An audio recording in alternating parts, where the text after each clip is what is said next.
Hi friends, welcome to my channel. Vegetable biryani குக்கரில் எப்படி செய்கிறதுன்றதை பார்க்கலாம். வெஜிடபிள் பிரியாணியில் எல்லா காய்கறிகளும் சேர்த்து செய்கிறதுனால இது ஒரு ஹெல்த்தியான ஒரு ஃபுட்டு. குக்கரில் சீக்கிரமாக செஞ்சிடலாம். குழந்தைங்களுக்கு லஞ்சாகவும் பேக் பண்ணி கொடுத்து அனுப்புறதுக்கு இது ஈஸியான டயட்டு. இப்போ குக்கரில் தேவையான அளவு எண்ணெயை சேர்த்துக்கலாம். எண்ணெய் நல்லா சூடானதுக்கப்புறமா எல்லா மசாலா ஐட்டமும் சேர்க்கணும்.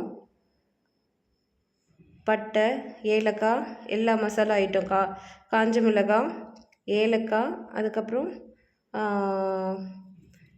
தேவையான அளவு இஞ்சி பூண்டு பேஸ்ட்டு, தக்காளி எல்லாமே ரெடியாக ப்ரிப்பேர் பண்ணி வச்சுருக்கேன். இப்போது எண்ணெய் காஞ்சதும் எல்லா மசாலா ஐட்டமும் வெங்காயமும் சேர்த்து நல்லா வதக்கிக்கணும். எல்லா மசாலா ஐட்டமும் வெங்காயமும் நல்லா ஃப்ரை பண்ணிக்கணும். பச்சை மிளகாய் தேவைப்படுறவங்க பச்சை மிளகாய் சேர்த்துக்கலாம். நாங்கள் காஞ்ச மிளகாய் 2 சேர்த்துருக்கோம். நல்லா ஃப்ரை பண்ணிட்டே இருக்கணும். வெங்காயம் ஒரு நல்லா பொன்னிறமாக மாறுற வரைக்கும் நல்லா ஃப்ரை பண்ணி விடணும். வெங்காயம் நல்லா ஃப்ரை ஆனதுக்கப்புறமா இஞ்சி பூண்டு விழுது சேர்த்துக்கணும். அது நம்ம எடுக்கிற அரிசி அளவுக்கு ஏற்ற மாதிரி இஞ்சி பூண்டு விழுது அரைச்சி வெங்காயம் நல்லா பொன்னிறமாக ஆனதுக்கப்புறமா விழுதை சேர்த்து நல்லா கிளறி விடணும். இந்த டைம் ஸ்டவ்வை சிம்மில் வச்சு நல்லா ஃப்ரை பண்ணணும், இல்லை நல்லா அடி பிடிக்கும். இஞ்சி பூண்டு விழுது சேர்த்ததுக்கப்புறம் கைவிடாமல் நல்லா ஃப்ரை பண்ணணும். பச்சை வாசனை போகிற வரைக்கும் சிம்மில் வச்சே நல்லா வதக்கி விடணும். நாங்கள் ஒரு 4 தக்காளி, பழுத்த தக்காளி கட் பண்ணி வச்சுருக்கோம், அதையும் சேர்த்தாச்சு. தக்காளி நல்லா மசிஞ்சு வர அளவுக்கு நல்லா கிளறி விட்டு வேக வைக்கணும். ஒரு 2 மினிட்ஸ் வேக வைங்க. அந்த இஞ்சி பூண்டு விழுது, தக்காளி எல்லாம் சேர்த்ததுக்கப்புறம் இன்னும் நல்லா கமகமன்னு நல்ல வாசனையாக இருக்கும். தக்காளி நல்லா பழுத்த தக்காளியாக எடுக்கணும். அப்போ தான் அது குழஞ்சி சாதம் ஒரு நல்ல ஒரு டேஸ்ட்டு கொடுக்கும். நீங்கள் இந்த மெத்தடில் செஞ்சு பாருங்கள். வெஜிடபிள்ஸ் எல்லாமே கட் பண்ணி வாஷ் பண்ணி ஒரு பவுலில் எடுத்து வச்சுருக்கோம். இப்போ தக்காளி நல்லா வதங்கினதுக்கப்புறமா எல்லா வெஜிடபிள்ஸையும் சேர்த்து நல்லா கிளறி விடணும். எல்லா காய்கறிகளையும் நல்லா சேர்த்து நல்லா கிளறி விடுங்க. காய்கறிகள்லாம் எல்லா காய்கறிகளும் சேர்க்கிறதுனால நமக்கு இதில் எல்லா சத்துமே நல்லா சாதத்தில் நல்லா ஊறி சாதம் ஒரு நியூட்ரியன்ட் ஃபுட்டாக இருக்கும். இது கூடவே கருவேப்பிலையும் புதினாவும் சேர்த்து நல்லா நல்லா அது வாசனை நல்லா வர வரைக்கும் நல்லா வதக்கி விடுங்க. இந்த லஞ்ச் குக்கரில் செய்யும்போது நம்ம சீக்கிரமாக செஞ்சு முடிச்சிடலாம். குழந்தைங்களுக்கு இது லஞ்சாக கொடுத்து அனுப்பலாம். ஏன்னா இது மல்டி நியூட்ரியன்ட் ஒரு லஞ்சாக இருக்கும். இந்த டைமில் தேவையான அளவு உப்பு சேர்த்துக்கணும். சேர்த்துட்டு நல்லா கிளறி விடணும். ஸோ அப்போ எல்லா வெஜிடபிள்ஸ்லேயும் அந்த டேஸ்ட் கரெக்டாக உப்பு இறங்கும்.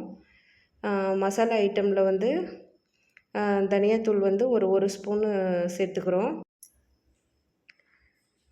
சிக்கன் மசாலா பொடி ஒரு ஸ்பூன் சேர்க்குறாங்க. தனியாத்தூள், சிக்கன் மசாலா தூள், அதுக்கப்புறம் பிரியாணி தூள் ஒரு ஸ்பூனு. ஏன்னா 2 டம்ளர் அரிசி நாங்கள் எடுத்துருக்குறோம். அதுக்கு ஏற்ற மாதிரி அரை ஸ்பூன் தனியாத்தூள், சிக்கன் பொடி 1 ஸ்பூனு, அப்புறம் பிரியாணி மசாலா 1 ஸ்பூன் சேர்த்து நல்லா கிளறி விட்டுக்கிறோம். கலருக்கு காஷ்மீரி மிளகாய் தூள் 1 ஸ்பூன் ஆட் பண்ணுவாங்க. வேறு எதுவும் கலர் நாங்கள் யூஸ் பண்ணுறதில்ல. இது மட்டும், இந்த மசாலாவே மட்டும் நாங்கள் யூஸ் பண்ணி செய்வோம். இந்த மாதிரியே நீங்கள் ட்ரை பண்ணி பாருங்கள். கலர் பவுடர்லாம் யூஸ் பண்ணாமல் செஞ்சு பாருங்கள். மசாலா எல்லாமே சேர்த்தாச்சு. காய்கறிகளை நல்லா கிளறி விட்டு நல்லா வேகிறதுக்கு ஒரு 5 to 10 மினிட்ஸ் விடணும். இப்போ மீல் மேக்கர் ஏற்கனவே சுடு தண்ணியில் ஊற வச்சு ஒரு 15 மினிட்ஸ் எடுத்து வச்சுருக்குறோம். ஏன்னா அது நல்லா ஊறி ஊறி வந்ததுக்கப்புறமா சேர்க்கும்போது இன்னும் நல்லா இந்த ஃபுட் வந்து நல்லாயிருக்கும். இப்போ வந்து மீல் மேக்கரை சேர்த்தாச்சு. மசாலாவோடு சேர்த்து நல்லா நல்லா மிக்ஸ் பண்ணி விடுங்க. நான்வெஜ்ஜு சாப்பிடாதவங்களா இந்த மீல் மேக்கர் வந்து வெஜிடபிள் பிரியாணிக்கு சேர்த்துக்கலாம். நல்லா சுவையாக இருக்கும். இந்த மாதிரி வந்து எல்லா காய்கறிகளோட மீல் மேக்கர் சேர்த்து மசாலாவோடு சேர்த்து வேக வைக்கும்போது அந்த மசாலா நல்லா வந்து மீல் மேக்கரில் ஊறி அந்த டேஸ்ட் வந்து நல்லா இருக்கும்.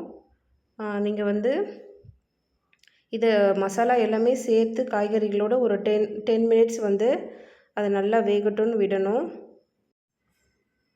10 மினிட்ஸ் நல்லா காய்கறிகள்லாம் நல்லா மசாலாவோடு சேர்ந்து வெந்து வந்திருக்கு. இந்த நேரம் வந்து நம்ம ஊற வச்சுருக்க அரிசியை சேர்த்துக்கலாம்.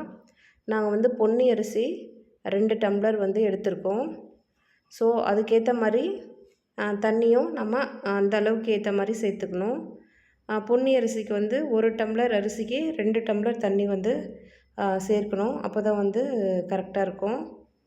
இதுவே வந்து பாஸ்மதி ரைஸ்னால் 1 டம்ளர் அரிசிக்கு 1.5 டம்ளர் தண்ணி மட்டும் போதுமானது.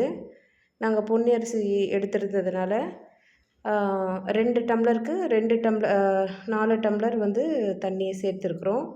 நாங்கள் தண்ணி ஏற்கனவே அளந்து எடுத்து வச்சதுனால அந்த தண்ணியை அப்படியே சேர்த்து நாங்கள் மிக்ஸ் பண்ணிக்கிறோம். நீங்களும் வந்து எந்த அரிசி எடுக்கிறீங்களோ அதுக்கேற்ற மாதிரி தண்ணி அளவு பார்த்துக்குங்க.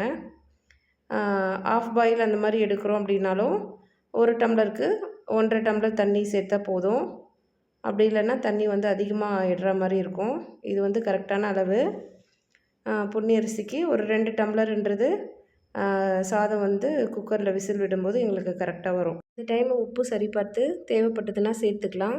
சேர்த்துட்டு குக்கரை வந்து மூடி போட்டு 2 விசிலுக்கு விட்டுறணும். 2 விசில் முடிச்சுட்டு சாதம் பாருங்கள் எப்படி இருக்குதுன்னு சொல்லிவிட்டு நல்லா உதிரியாக வந்திருக்கு. குழையாமல் அப்படியே இருக்குது. நம்ம வந்து நல்லா கரண்டி வச்சு மசாலா வந்து எல்லா ரைஸுமே ஒரே மாதிரி இருக்கிற அளவுக்கு சாதத்தை உடைக்காமல் கிளறி விடுங்க. நல்லா வந்து கரண்டி வச்சு நல்லா மிக்ஸ் பண்ணி விடுங்க. வெஜிடபிள்ஸ் எல்லாமே மேலவே நின்றுட்டுருக்கும். நல்லா ஒரு ஈவனாக வந்து கிளறி விடும்போது காய்கறிகள் வந்து கரெக்டாக எல்லா ரைஸோடு மிக்ஸ் பண்ணியிருக்கோம். இது வந்து ரொம்ப ஹெல்த்தியான ஒரு டயட் இது. கண்டிப்பாக வீக்லி ஒன்ஸு ட்ரை பண்ணுங்கள். இது வந்து எங்கள் வீட்டில் செய்கிற மெத்தடு தான் இது. அதனால் இந்த மாதிரியே நீங்கள் ட்ரை பண்ணி பாருங்கள், நல்லா வரும். எங்கள் சேனலை வந்து சப்ஸ்கிரைப் பண்ணிக்கோங்க. பிடிச்சிருந்ததுன்னா ஷேர் பண்ணுங்கள். தேங்க்யூ.